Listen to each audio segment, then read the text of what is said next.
নবম শ্রেণীর সাজেশন অর্ধবার্ষিক পরীক্ষা যাদের 7/7/2025 অর্থাৎ সোমবার যাদের গণিত পরীক্ষা তাদের জন্য আমার পক্ষ থেকে স্পেশাল গণিত সাজেশন। প্রথমত আসে এমসিকিউ, 30টা এমসিকিউ থাকে, এর মধ্যে 30টা দিতে হবে। দ্বিতীয়ত আসে যে সংক্ষিপ্ত প্রশ্ন, এখানে 15টা সংক্ষিপ্ত প্রশ্ন থাকে, তার মধ্যে উত্তর দিতে হয় 10টা। এখানে 1 নম্বরে আছে বাস্তব সংখ্যা কাকে বলে, উদাহরণ দাও। 2 নম্বরে আছে 3/2, 6/5, 8/3 সংখ্যাগুলো কোন ধরনের সংখ্যা। 3 নম্বরে রুটের একটি অমূলদ সংখ্যা, এটা ব্যাখ্যা করো। 4 নম্বরে স্বাভাবিক সংখ্যা কি। 5 নম্বর হচ্ছে সেট প্রকাশের পদ্ধতি কয়টি ও কি কি। 6 নম্বরে a সমান 1 3 5 সেটটি কোন পদ্ধতিতে প্রকাশিত রূপ। 7 নম্বরে সেট বলতে কি বুঝো।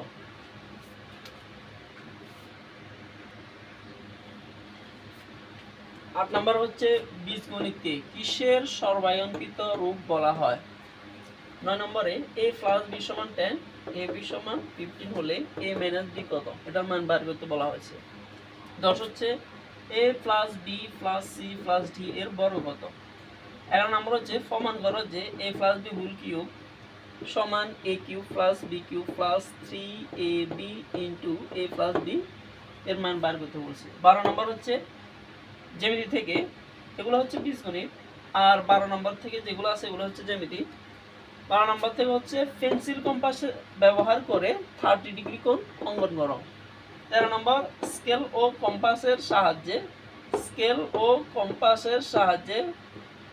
45 ডিগ্রি কোণ আঁকো। 14 নম্বর গণিত শাস্ত্রের একটি প্রাচীন শাখার বর্ণনা দাও। 15 হচ্ছে স্থান ও তলের মধ্যে দুটি পার্থক্য লেখো। স্থান ও তলের মধ্যে দুটি পার্থক্য লেখো। 16 নম্বর হচ্ছে তথ্য ও উপাত্ত কি। 17 নম্বর পরিসংখ্যান কাকে বলে, এর কাঁচামাল কি, অর্থাৎ পরিসংখ্যানের কাঁচামাল কি।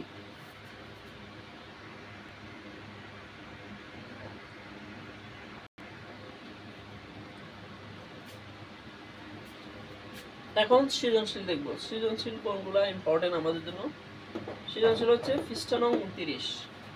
পৃষ্ঠা নং 29 অর্থাৎ যাদের কাছে এই যে লেকচার দাখিল 2027 সালে লেকচার দাখিল নোটটা আছে, এই যে বইটা থেকে পৃষ্ঠা নং 29, এই বইটার পৃষ্ঠা নাম্বার 29 পৃষ্ঠা। আমি যদি 29 পৃষ্ঠা ধরি, 29 পেজ ধরি, ওপেন করি, এই যে 29 পেজের 1 নম্বরে আছে √5 ও 4 এর দুইটি বাস্তব সংখ্যা, এটা হচ্ছে উদ্দীপক। ক নম্বর কোশ্চেন হচ্ছে যে কোনটি মূলদ ও কোনটি অমূলদ সংখ্যা নির্দেশ করো। খ নম্বরটা হচ্ছে √5 ও 4 এর মধ্যে দুইটি অমূলদ সংখ্যা নির্ণয় করো। ঘ নম্বরটা হচ্ছে প্রমাণ করো যে √5 একটি অমূলদ সংখ্যা। অর্থাৎ যাদের কাছে 2027 সালে, যারা 2027 সালে পরীক্ষার্থী বর্তমানে নবম শ্রেণীতে আছে, এটা হচ্ছে তাদের জন্য। তাহলে আমরা বাকিগুলো দেখি। পৃষ্ঠা নং 30 অঙ্ক নম্বর হচ্ছে 2, পৃষ্ঠা নং 102 অঙ্ক নম্বর হচ্ছে 1, পৃষ্ঠা নং 104 অঙ্ক নম্বর হচ্ছে 2। এবার যদি আমরা জ্যামিতি দেখি, জ্যামিতি পৃষ্ঠা নং 262 জ্যামিতি নম্বর 2, পৃষ্ঠা নং 284 জ্যামিতি নম্বর 6, পৃষ্ঠা নং 288 জ্যামিতি নাম্বার 10।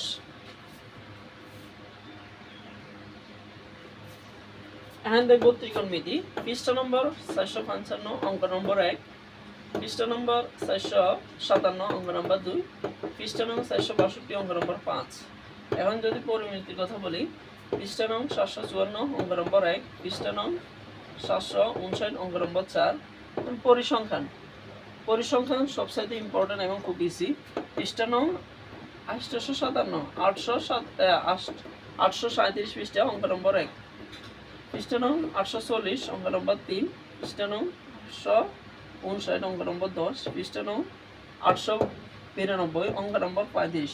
এগুলো হচ্ছে নবম শ্রেণীর জন্য খুবই ইম্পর্টেন্ট। যারা আমার এই রুলসগুলো অর্থাৎ এই সাজেশনটা ফলো করবে তারা মিনিমাম অঙ্কের মধ্যে।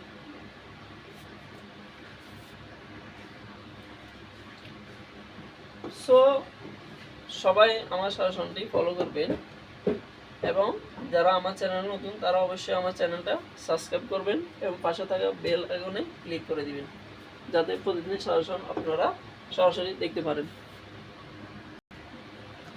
আর পরবর্তী ক্লাসে আমি এমসিকিউ নিয়ে সাজেশন দিব। পরবর্তী ক্লাসে অবশ্যই অ্যাক্টিভ থাকবেন, আমি এমসিকিউ নিয়ে একটা সাজেশন দিব, শর্ট সাজেশন।